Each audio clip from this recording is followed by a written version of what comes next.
এখন যজন্তে সাত্বিকা দেবানো যক্ষ রক্ষাংশী রাজসা প্রেতানো ভূতানো গণাংশ যজন্তে তামসা জনা। বললো যে যারা সাত্বিক শ্রদ্ধা যাদের আছে এবং সাত্বিক স্বভাব সম্পন্ন যারা, তারা ওই দেবতার পূজা, গুরু গোবিন্দের সেবা, ভক্ত সেবা এগুলি করে। আর রাজসিক যারা, তারা যক্ষ রক্ষের পূজা। যক্ষ শব্দের অর্থ কৃপণ, আর রক্ষ শব্দের অর্থ রাক্ষস। এই রাজসিক যারা, তাদের ভাবটা এমন যে জড় জগতের যে বিষয় আশয়গুলি আছে এমন ভাবে আঁকড়ে ধরে বসে থাকে যেন এর বাইরে আর জগতে কোনো কিছুই তাকে আনন্দ দিতে পারে না। এইটাকে এমন ভাবে, অর্থাৎ কৃপণের স্বভাব যা, যে অর্থ করি যা আছে সব রেখে যাব, কিন্তু এই সাধুগুরু বৈষ্ণবের সেবাও দেব না, আবার এই যে কোনো জীবের কল্যাণে লাগে এ চেষ্টাও করবে না। বললো যে এদের স্বভাবটা এরকম। আর যারা আবার এরা কি রক্ষ শব্দ তো রাক্ষস, রাক্ষসের হলো কি নরখাদক, মানে নরের অনিষ্ট সাধন করে।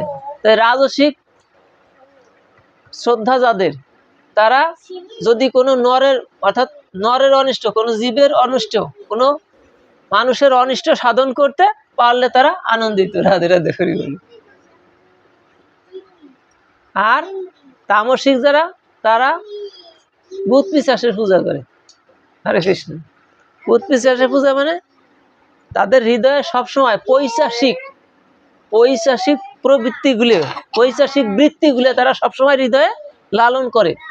অর্থাৎ হীন কাজ, খারাপ কাজ, অকর্ম, কুকর্ম, এতে তারা সবসময় আনন্দিত। কারো যদি ক্ষতি করতে পারে, তাদের আনন্দের আর সীমা থাকে না। জয় নিতাই, জয় গৌর হরি। এই হচ্ছে এদের অবস্থাটা। এরপরে বলে আহার স্তবী সর্বস্ব ত্রিবিধ ভবতী যজ্ঞ স্তব তথা দানং তেষাং ভেদম ইমাম শ্রী। এই প্রকৃতি ভেদে জীবের আহারটাও তিন প্রকারের। একটা সাত্ত্বিক আহার, একটা রাজসিক আহার, একটা তামসিক আহার। তাহলে সাত্ত্বিক আহার কি বললো? আয়ুষত্ব বলারজ্ঞা সুখ ও প্রীতি বিবর্ধনা রসা স্নিগ্ধা স্ত্রীহৃদা আহারা সাত্ত্বিকা প্রিয়। বলে সাত্ত্বিক আহারটা জানি। তাই সাত্ত্বিক আহারটা কেমন? সাত্ত্বিক আহারটা হলো সরস, প্রীতিকর, স্নিগ্ধতায় পরিপূর্ণ। এবং এই সাত্ত্বিক আহার গ্রহণে কি হয়? চিত্তের প্রসন্নতা আসে, রোগ শোক ব্যাধিপ্রিয়া দূরীভূত হয়ে যায়।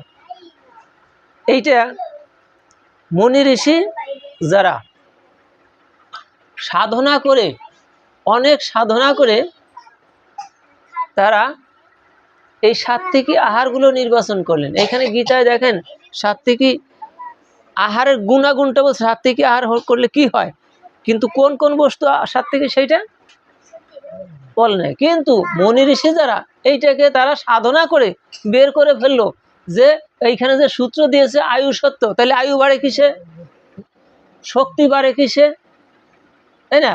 আয়ু বাড়ে কিসে, শক্তি বর্ধন করে কিসে, এবং মন পবিত্র হয় কিসে, এটা তারা বের করলো। কিভাবে বের করলো?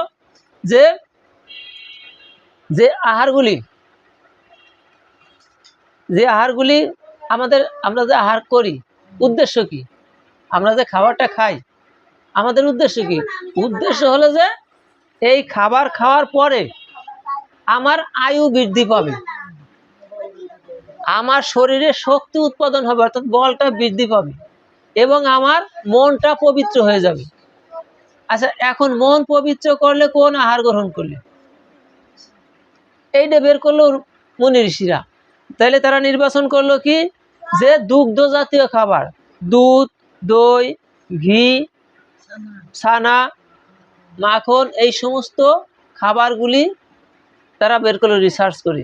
এইগুলি খাইলে পরে শক্তি উৎপাদন পায়, আয়ু বৃদ্ধি পায়, এবং মন পবিত্র হয়। এরপরে সবজি, শাক সবজি, বিভিন্ন ধরনের শাক সবজি এবং বিভিন্ন ধরনের ফলমূল, আটা, ময়দা, চিনি, সুজি, এইগুলা, ভুট্টা, এই বিভিন্ন ধরনের খাদ্যের রিসার্চ করে বের করলো এইগুলা খাইলে পরা মনটা পবিত্র হয়, আয়ুটা বাড়ে, শরীরের শক্তির উৎপাদন হয়।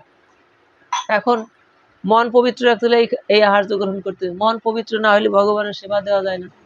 যে সমস্ত খাদ্য, অপবিত্র খাদ্য গ্রহণ করে কখনো মনকে পবিত্র করা যায় না, যায় নাকি?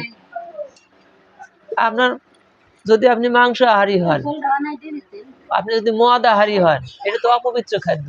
এইটা খাইয়ে আপনি যত চেষ্টা করেন ভগবানের সেবা আপনার সম্ভব নয়। কারণ কি, আপনার মন যতক্ষণ পবিত্র না হবে ততক্ষণ পর্যন্ত ভগবানের সেবা দেওয়ার যোগ্যতায় আপনার আসতেছে না। আপনি